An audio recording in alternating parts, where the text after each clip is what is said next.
You are in the camp of people that listened to Jensen Huang when he said this is going to be a $1 trillion opportunity or industry, and then very recently said, actually, it's going to be a $3 or $4 trillion opportunity. And now you, like many, say it's a bit more believable to us. Just explain your thesis. Perfect, and thanks for having me on the show. I think in a prior segment you had Joanne on talking about how the pie keeps on growing. If you look at compute announcements since December of 2024 through date, we're looking at over $2 trillion of announced dollars of compute and over 40 gigawatts of power. If you look at what Jensen said historically, about 65 to 70% of that is related to compute. So if you look at what it could mean for Nvidia, it's about $1.5 trillion really coming into the pipeline over a very recent period of time. Tom, you saw the announcement between OpenAI and Nvidia, right, from earlier this week? Yes. Okay, so on the internet, the analogy or metaphor that people are using with that is it's like an extension cable. That Nvidia is the extension cable. They're unplugging from the wall and just plugging back into the cable. Do you see what I'm asking about? Nvidia puts $100 billion into OpenAI in order for OpenAI to take $100 billion worth of Nvidia gear. Absolutely. How do we interpret that? I mean, there's two big concerns with the deployments of AI right now. It's one, power, and then two, the circular reference issue that you see brought up again and again. I would say you can flip this argument on its head. Obviously, it's early days here, and there is reason to be careful about circular issues in terms of investment. But I would ask, where should NVIDIA invest their money? I think buying back stock now would be one option, but Jensen's in founder mode here. He's looking to create an ecosystem where you're having more and more players actually drive AI further on. And I guess the other point would be, this is not just Jensen. You're seeing investments from AMD and Broadcom, and this is going to be something that's driven forward by a group of companies. But clearly a concern that many investors bring to light. But I do think that NVIDIA is in a unique position where they're taking the capital that they've made and they're reinvesting it in their space. So can look at that argument both ways. Look, they've just deployed in Europe with Nscale. They've been deployed in Neo Clouds and CoreWeave, for example, Tom. What's so interesting is where the house of cards could fall. What would limit this up and to the right perspective about AI compute needs and that feeding in to NVIDIA and indeed all of the semiconductors that currently have a stake in providing AI accelerators? As you mentioned earlier in the show, it's the return on investment first and foremost. And I think that what we do in the note that we had out today is try to show what the investment from a chip perspective is looking like versus what the ROI is. And we do that by looking at hyperscaler RPO. So you look at AWS, Azure, GPC, Oracle, and over the past several years, that's been growing at a 30% CAGR, so essentially hyperscaler backlog.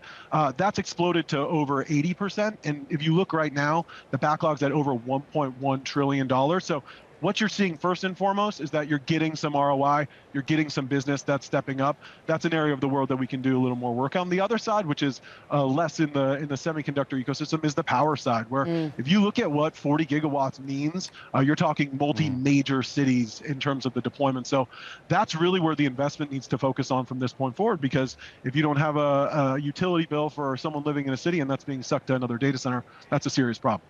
Tom, it's interesting that I think Alibaba chimed in, the CEO, saying 4 trillion is his number too by 2030.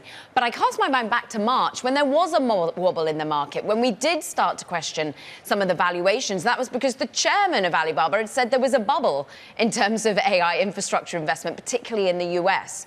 So how much of this, what alarm bell rings for you when we start to get into a valuation that screams bubble? Because you see Nvidia could go up another 30% or so.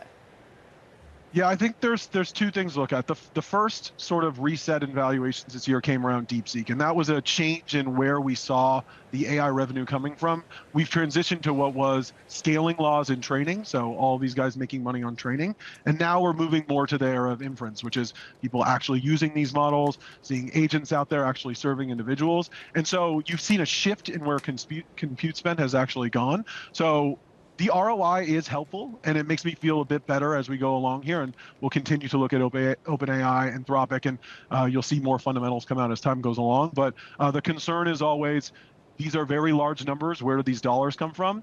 First step is look at hyperscalers. If you look at today, the CapEx as a percent of op income is still around 50%.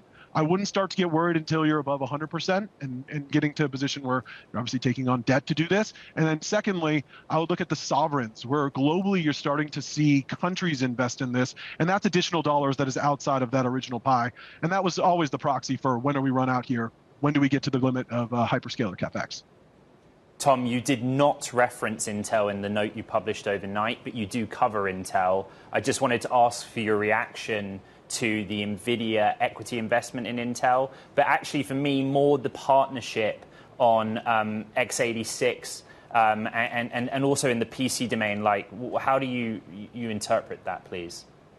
Yeah, I think just first and foremost, from a very 30,000-foot view, it's good that Intel is getting dollars to bridge the gap here. There's obviously been some capital concerns. When it comes to how it moves the technology profile forward, we've seen a government investment. We've seen some other investors, Brookfield and Apollo, over the past several years, and you haven't seen a big change in the technology profile. What I would argue is that this is very favorable for NVIDIA. You potentially have Intel focusing an AI product for x86 CPUs in the data center that will help with the 36 and 72 systems that NVIDIA has out there today. On the PC side, gaming PCs already have a discrete GPU. NVIDIA's already there. Maybe you could see some collaboration that helps drive forward Intel's push on the AI PC side, but largely this seems like a more favorable agreement for NVIDIA. And funny how times change with NVIDIA stepping in to rescue Intel here. Okay, Tom, let's end here. So there's consensus that in AI and data center, at least, this will be a $4 trillion industry over varying timeframes or addressable opportunity. Have you and your colleagues and peers calculated how much of that you expect NVIDIA to take? And have you factored in competition from AMD, Grok, and other custom ASIC solutions that are coming out?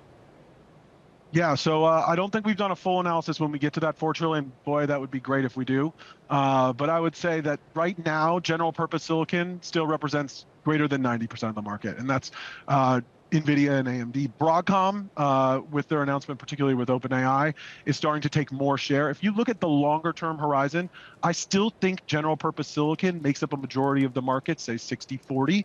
But you do see from where we are today, general purpose silicon is a much larger piece of the pie. So again, as Joanne was saying before, it's smart to be invested across these names. If you look at Broadcom, they're just growing at a much faster rate than where they are today, which makes that story very interesting as well. So I guess in summary, just more dollars to NVIDIA over the long term as I look at the market, right, but a faster growth rate from the custom silicon guys.